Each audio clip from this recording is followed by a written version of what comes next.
예쁘게 썼을 때 저는 정보가 잘 들어오는 그런 병이 있거든요.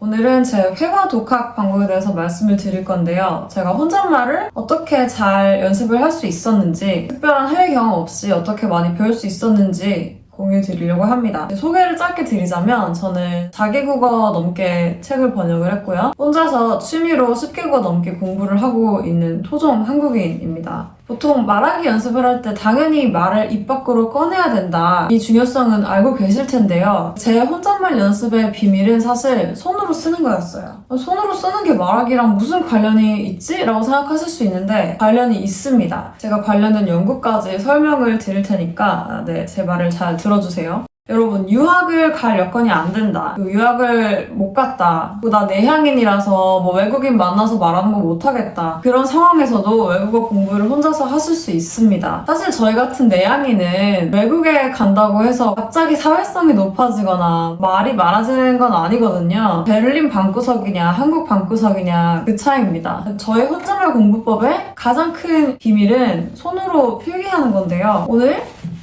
이 책으로 제가 어떻게 공부를 하는지 보여드리겠습니다. 저도 시간 낭비하는 거 굉장히 안 좋아하거든요. 제가 하는 공부법에 다 과학적인 근거가 있습니다. 제가 주로 같이 공부했던 분들이 중고급 이상이다 보니까 이전 영상에서는 좀 고차원적인 의견, 감정 위주로 다뤘는데 너무나 당연히 회화 독학을 하실 때, 혼잣말을 하실 때 선행돼야 되는 거는 일상 기초 표현이에요. 양치질을 한다, 세수를 한다, 출근을 한다 이런 일상 루틴부터 편하게 말을 할 수 있어야 그 다음 것들도 편해지는 게 맞습니다. 그래서 일단 여러분 왕초 보시면 책에서 시키는 대로 하시면 됩니다. 일상의 모든 주제를 포괄하고 있고요. 연동된 톡킷 앱이 있는데 이 앱에 원어민 발음이 내장이 되어 있기 때문에 원어민 발음을 듣고 따라 읽어보고 비교해보는 과정을 혼자서도 쉽게 할 수 있게 해놨습니다. 저는 사실 외국어 교재를 굉장히 좋아하는데요. 전문가들이 다 정리를 해준 거잖아요, 보기 좋게. 그래서 우리는 떠먹기만 하면 되는 거고 우리가 구매하는 거는 사실 이 정보가 아니라 그 편리함이에요. 저도 이 책으로 공부를 해오고 있는데요. 근데 여기 보시면 필기가 보이시죠? 제가 영어를 처음 배울 때 다른 언어도 마찬가지죠. 사실 답답했던 부분이 대부분의 소통이 단순한 행위 묘사에서 끝나지 않아요. 초등학생 일기같이 오늘은 일어나서 회사에 갔다, 양치질을 했다, 점심 먹었다, 집에 왔다 이렇게 대화가 되지 않잖아요. 설거지 얘기를 하더라도 미국에서는 설거지를 이렇게 하고 물로 안 헹구더라. 기름때는 어떻게 제거하면 좋을까 이런 얘기가 나오고 출퇴근도 무슨 요일에 몇 호선은 지옥철이다. 나 진짜 무슨 콩나물 시루같이 숨도 못 쉬겠고 너무 힘들다. 이런 주변부 얘기를 많이 하잖아요. 이런 주변 디테일 얘기를 할 수 있어야 실제로 답답하지 않게 나답게 외국어로 대화를 할 수가 있는 건데 이런 거는 책에서 사실 알려주기가 힘들어요. 개개인마다 다르기 때문에. 그래서 예전에 말씀드린 문장 채굴 공부를 그때 하시면 되거든요. 일단 내가 기초는 다 할 줄 알아. 이제 각 주제별로 단순한 행위 묘사는 할 수 있어. 그러면 각 주제별로 생각나는 것들 메모를 해놓고 문장 채굴을 해서 검색을 해보시고 각 주제 옆에 필기를 해놓는 거예요. 심지어는 공부하는 다른 외국어 표현도 적어놓을 수가 있어요. 그래서 이 책만 가지고 공부를 하면 일상의 모든 주제가 들어있기 때문에 단권화가 가능한 거예요.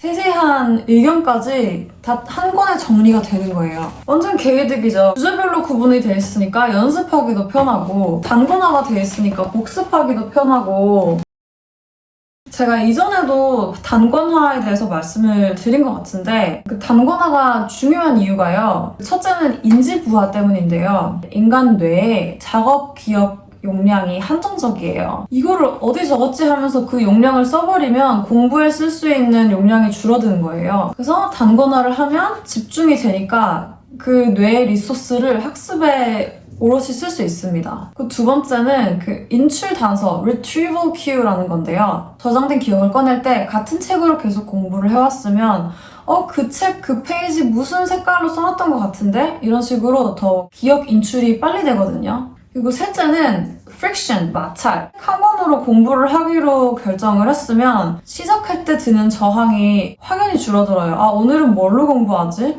오늘은 어디다가 필기하지? 이런 고민을 할 필요가 없단 말입니다. 그래서 학습에 오롯이 집중할 수가 있어요. 게다가 아까 말씀드렸듯이 우리 일상 주제가 웬만한 거 다 들어있어서 한 권에 정리가 되어 있으니까 다국어를 배우는 학습자한테도 정말 좋습니다. 제가 필기하는 거를 좋아하거든요. 게다가 종이가 필기하기 되게 좋은 종이에요.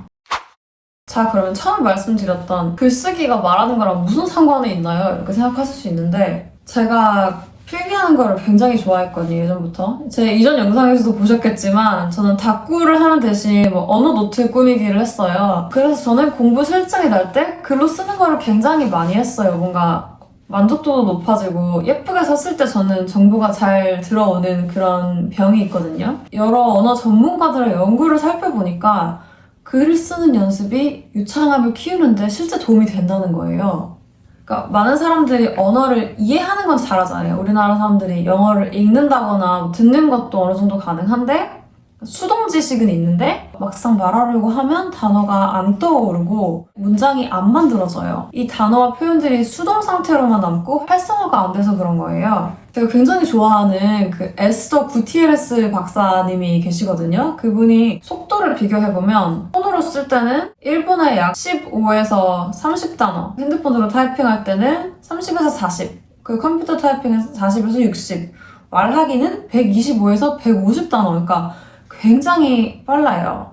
그래서 이 박사님이 제안을 하신 방법이 속도가 느린 방법부터 연습을 하면서 귀를 닦아야 나중에 말을 할 때도 수월해진다 이거예요. 그래서 글 쓰는 연습을 많이 하면 유창성에 도움이 된다. 스웨인이라는 분의 연구도 있는데 그 언어를 배울 때 단순히 인풋이 아니라 아웃풋도 중요하다. 언어를 직접 생산하는 그 아웃풋이 학습을 촉진한다고 말을 했는데 특히 쓰기가 말하기보다 느리고 여유롭게 할 수 있기 때문에 이 뇌가 빈틈을 발견하고 문법과 표현을 정확하게 다듬는데 더 효과적이라는 거예요. 그래서 천천히 글을 쓰면서 이 표현은 이렇게 쓰는구나, 이 구조는 이렇게 연결되는구나, 이 깨닫는 과정이 나중에 말을 할 때 단어와 문장이 더 빠르고 자연스럽게 나오는 길을 미리 닦아주는 겁니다. 그 결론은 쓰기가 곧 말하기 실력 향상에 기반이 된다는 거죠. 그러니까 손으로 문장을 쓰면 말하기에도 필요한 신경 경로가 더 탄탄해진다는 거예요. 그래서 글쓰기 연습을 많이 하다 보면 단어와 구조가 더 빠르고 자연스럽게 떠오르게 되는 겁니다. 그래서 여러분, 제가 진짜로 공부를 하고 있는 책인데요. 출판사에서 이벤트로 이 책 5권을 보내드리겠다고 합니다. 댓글에 왜 공부하고 싶으신지 적어주시면